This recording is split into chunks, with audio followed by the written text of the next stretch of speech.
Om Shanti.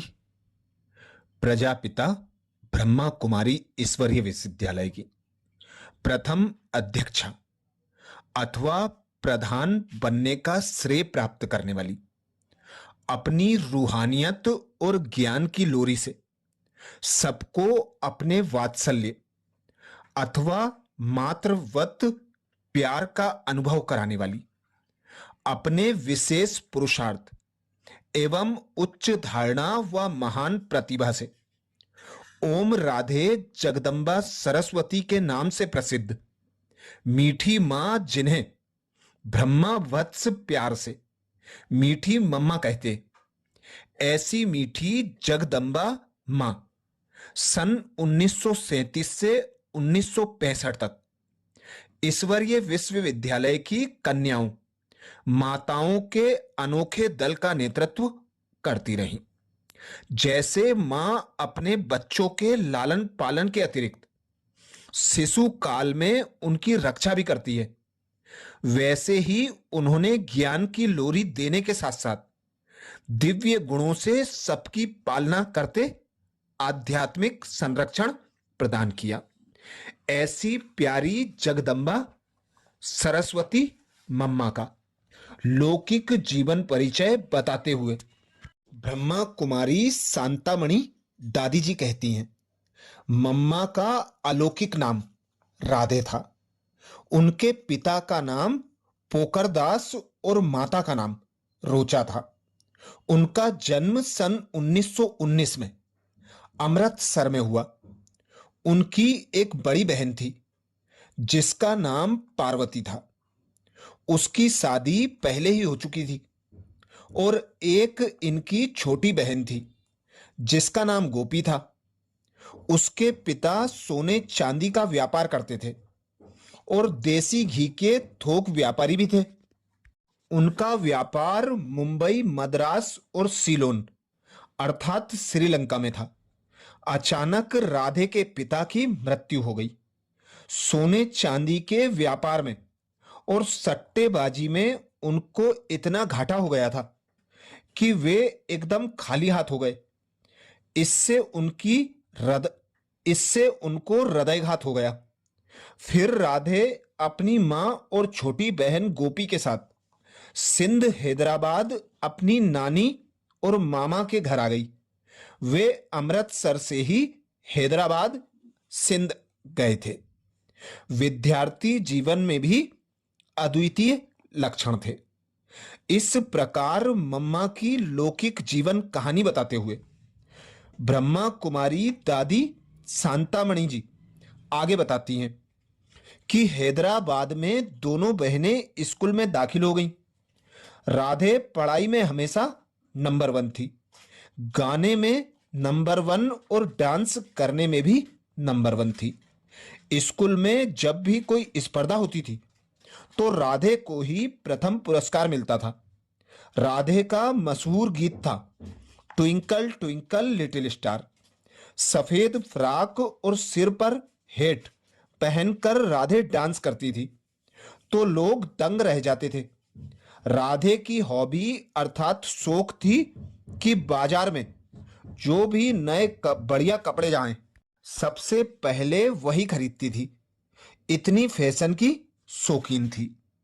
Frock पर जो design होती थी उसको राधे खुद अपनी बुद्धि से निकालती थी। वे अपनी बड़ी बहन पार्वती से कहती थी और पार्वती अपनी मामी रूपवंती से डिजाइन की फ्रॉक बनवाती थी। रोज राधे नई नई डिजाइन वाली फ्रॉक पहनकर स्कूल जाती थी। राधे के बाल तो बहुत लंबे थे, साथ में वह बहुत सुंदर भी थी। राधे की छोटी बहन गोपी का रूप रंग भी राधे जैसा ही था। स्कूल से उनके आते जाते समय लोगों की नजरें सहज ही उन पर पड़ती थी और वे अवाक रह जाते थे। राधे हैदराबाद, सिंध के कुंदनमल मॉडल स्कूल में पढ़ती थी। उन्होंने अपनी पढ़ाई मैट्रिक तक पढ़ी। जीवन पथ में आशादीप। हमारी मां और मम्मा की मां सगी बहनें थी।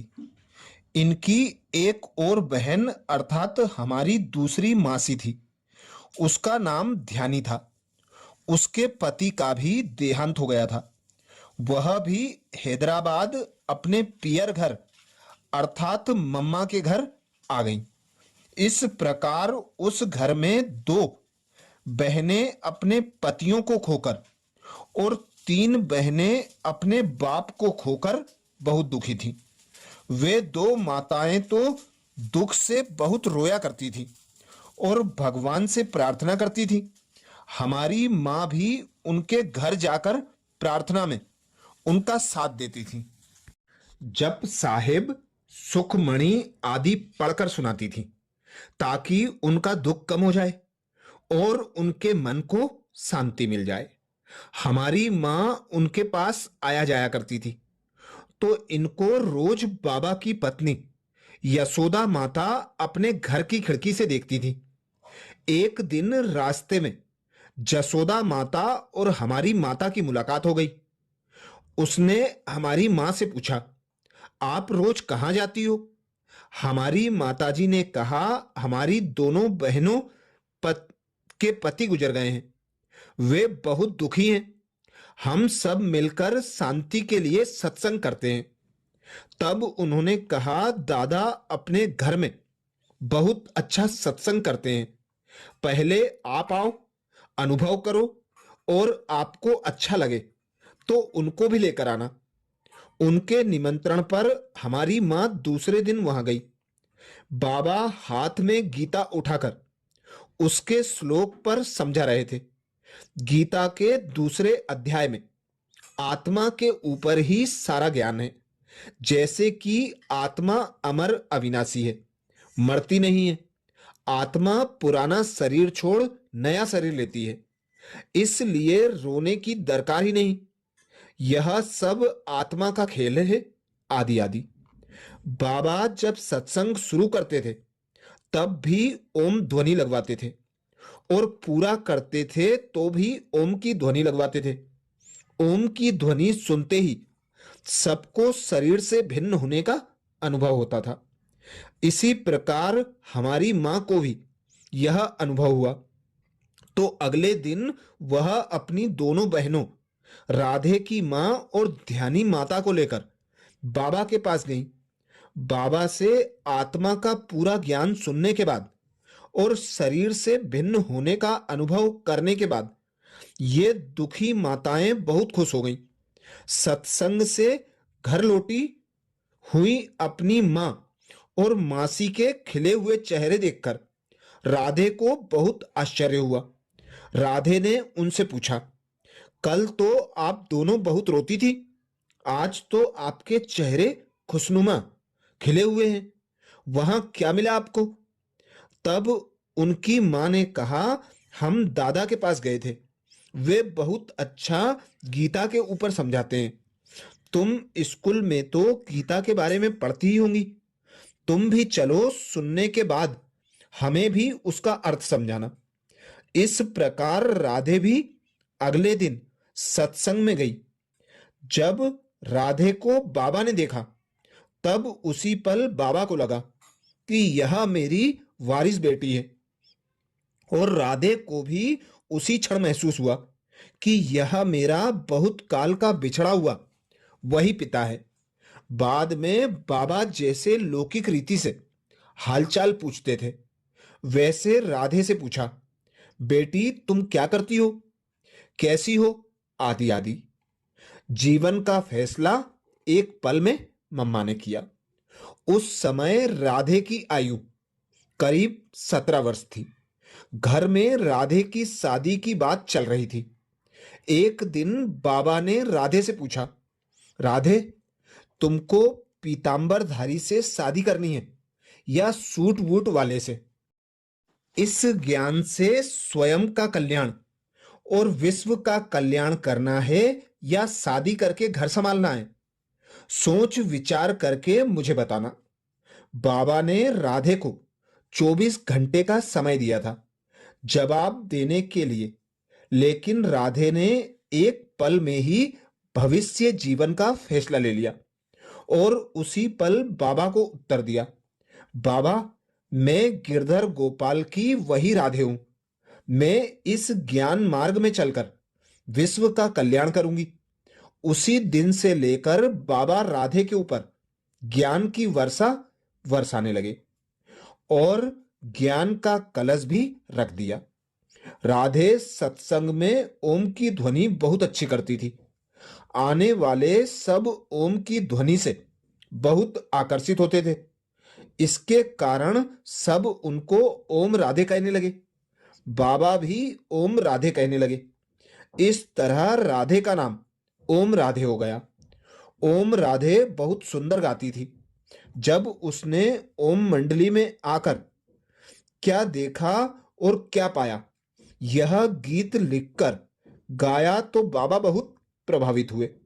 बाबा रोज उनको एक गीत लिखकर देते थे और ओम राधे उसे क्लास में गाकर सुनाती थी। जब ओम राधे गीत सुनाती थी तो सुनने वाले बहुत खुश होते थे और उनके दिल पर अमिट छाप लग जाती थी। धीरे धीरे सत्संग बढ़ता गया। उसमें माताएं भी आती थी तो कन्याएं भी आती थी। ओम राधे सो श्री अनुराधे। इसके बीच में बाबा अपने लौकिक परिवार के साथ कश्मीर चले गए। कश्मीर जाने के बाद बाबा रोज ओम राधे के नाम से और अन्य बहनों के नाम से पत्र भेजा करते थे। जिनके नाम से पत्र आते थे वे बहनें उन पत्रों को सत्संग में सुनाती थी। सत्संग में और वृद्धि होने लगी। एक दिन ओम राधे की छोटी बहन गोपी क्लास में बैठी थी। ओम की ध्वनि लगाते ही वह ध्यान में चली गई। उसको श्री कृष्ण का साक्षात्कार हो गया और वह उठकर डांस करने लगी। सत्संग में यह पहला पहला साक्षात्कार था। इसके बाद सत्संग में आने वाले अन्य भाई बहनों को भी साक्षात्कार होने लगे। जब बाबा कश्मीर से आए तो उनको देखते ही गोपी को श्री कृष्ण दिखने लगा। उसी समय ओम राधे उसको श्री राधा दिखाई पड़ने लगी। तब वह दोनों को पकड़कर रास करने लगी। दिव्य दृष्टि की लीला अथवा पार्ट का खुल गया। दिव्य दृष्टि की लीला अथवा साक्षात्कार का पार्ट तब खुल गया। धीरे धीरे वहां आने वाले सब ध्यान में जाने लगे। श्री कृष्ण श्री राधा अथवा श्री नारायण श्री लक्ष्मी को देखने लगे और उनके साथ रास करने लगे। तब बाबा के मुखारबिंद से निकली पवित्रता की बात। बाबा कहने लगे, बच्चे, श्री कृष्ण की राजधानी बैकुंठ में जाना है तो तुमको पवित्र बनना पड़ेगा। जो कन्याएं थीं उनको तो कोई समस्या ना थी। जो गृहस्थी थी और जिनके पति व्यापार अर्थ विदेश में गए थे वे आए तो घरों में पति पत्नी के झगड़े होने लगे। पति कहने लगे कि हमें विकार रूपी विष चाहिए। पत्नी कहने लगी कि हम तो परमात्मा को वचन दिया है कि हम पवित्र रहेंगे, हम विष दे नहीं सकती। तो उनके पति सोचने लगे और आपस में बातें करने लगे कि आखिर यह कौन जादूगर आया है जो सबको श्री कृष्ण का दर्शन कराता है और उनको पवित्र रहने के लिए कहता है। फिर विरोध प्रदर्शन, पिकेटिंग आदि शुरू हो गई। लेकिन ओम राधे सत्संग संभालने का अपना कार्य निश्चिंत और अचल होकर करती रही। यह है सन 1936 की बात। कोई पूछता था तो बाबा कहते थे कि मैं तो कुछ नहीं करता, यह सत्संग तो उन कन्याओं माताओं का है। सत्संग वो कराता है, ऊपर वाला आता है, बोलकर चला जाता है। ऊपर वाला जैसे कहेगा मैं भी वैसे करने वाला हूं, मुझे तो कुछ भी नहीं पता। ऐसे कहकर सबको ओम राधे की तरफ भेज देते थे। हमेशा बाबा ओम राधे को आगे रखते थे। गोपी का साक्षात्कार का पार्ट पूरे 1 वर्ष तक चला। बाद में उसको टाइफाइड हुआ। हैदराबाद में उसने शरीर छोड़ दिया। तब बाबा ने सत्संग में जो भी माताएं कन्याएं आती थी उन सबको शमशान घाट पर भेजा था। सिंध के इतिहास में यह पहली घटना थी। नहीं तो शमशान घाट पर स्त्रियां नहीं जाती थी। शव यात्रा में इतनी सारी महिलाओं को देख लोग आश्चर्य खा रहे थे। अग्नि अग्नि संस्कार का कार्य ओम राधे ने किया था। शांतामणि दादी जी आगे बताती हैं, ओम राधे बनी मम्मा अर्थात मातेश्री। मम्मा 17-18 साल की कन्या थी, लेकिन सब उसको मम्मा मां कहते थे।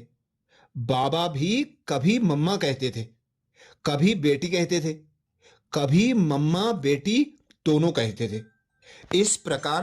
इस प्रकार ओम राधे मम्मा बन गई। धीरे धीरे उनके शरीर में भी इस नाम के अनुसार परिवर्तन आ गया। इसके बारे में बाबा की लौकिक बेटी दादी निर्मल शांता जी कहती हैं, बाबा ने ही मुझे मम्मा के पास रखा था। मम्मा ही मेरी संभाल करती थी। मैं छोटी होने के कारण बाबा ने सोचा होगा कि इसको लौकिक मां की याद ना आए, इसलिए मम्मा के पास रखा। बाबा ने मुझे एक बार कहा, तुम्हारी पालना ओम राधे करती है, इसलिए यही तुम्हारी मम्मा है। तब से मैं ओम राधे को मम्मा कहने लगी। तब तक सब उनको ओम राधे ही कहते थे।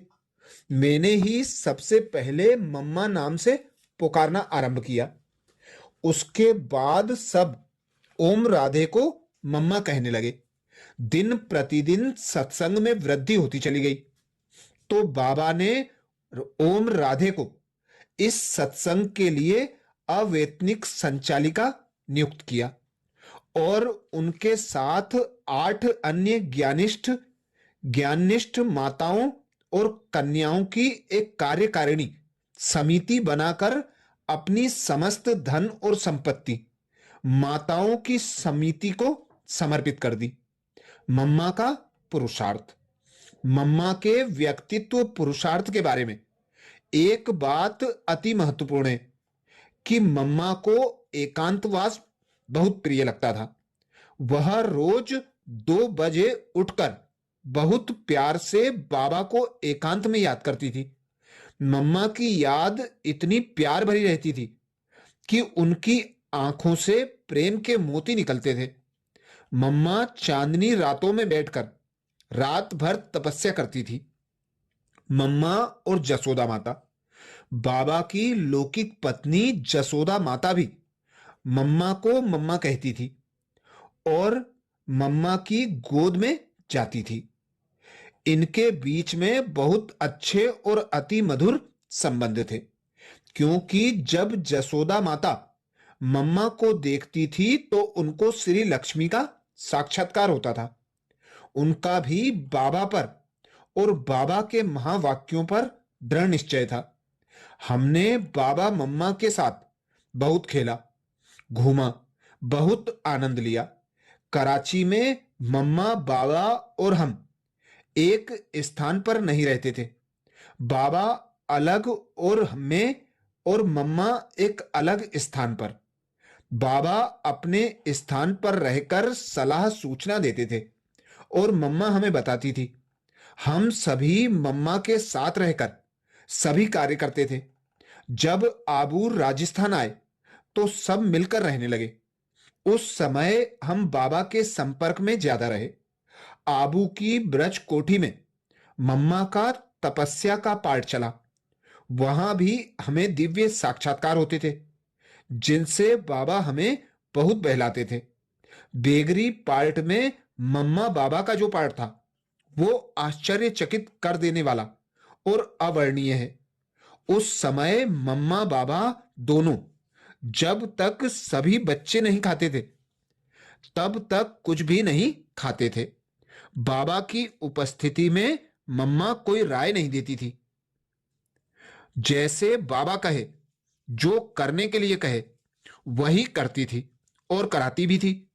अगर बाबा नहीं है तो उनकी गैर हाजिरी में मम्मा अपना फैसला सुनाती थी। इतना बेहद सम्मान देती थी मम्मा बाबा को। मैं और मम्मा, मम्मा का श्री लक्ष्मी के रूप में मुझे बहुत मम्मा का श्री लक्ष्मी का रूप मुझे बहुत प्यारा लगता था कि श्री लक्ष्मी मेरी माँ है। मैं मम्मा को कभी इस नजर से नहीं देखती थी कि वह मेरी मासी की लड़की है, मेरी बहन है, लेकिन उसको इस नजर से देखती थी कि यह मेरी माँ है, जगदम्बा है। मम्मा तो गुणों की खान थी, उसमें सब गुण विद्यमान थे। मुझे मम्मा का गंभीरता का गुण बहुत अच्छा लगता था। गंभीरता के साथ सहनशीलता और धैर्य, इन तीनों गुणों को मैं भी अपने जीवन में धारण करने का और व्यवहार में लाने का ध्यान रखती हूं। ब्राह्मण परिवार के लिए मम्मा का विशेष संदेश।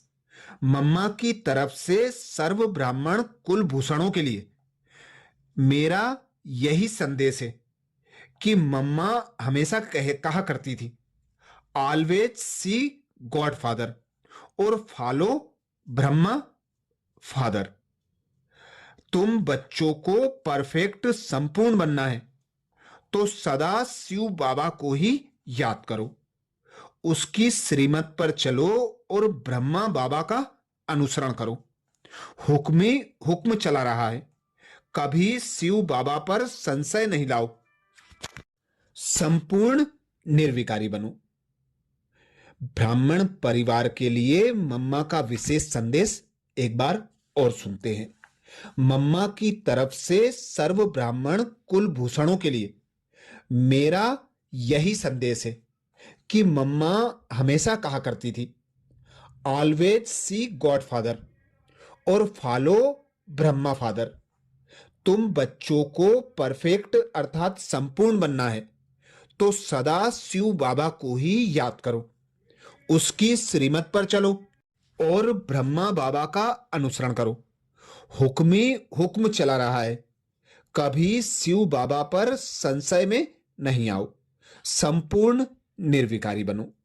अच्छा, तो ऐसी प्यारी न्यारी मम्मा की विशेषताएं और शिक्षाओं का मनन करने के लिए बाबा के चैनल को सब्सक्राइब करें और वीडियो को ज्यादा से ज्यादा बीके भाई बहनों तक शेयर करने की सेवा जरूर करें। अच्छा, ओम शांति।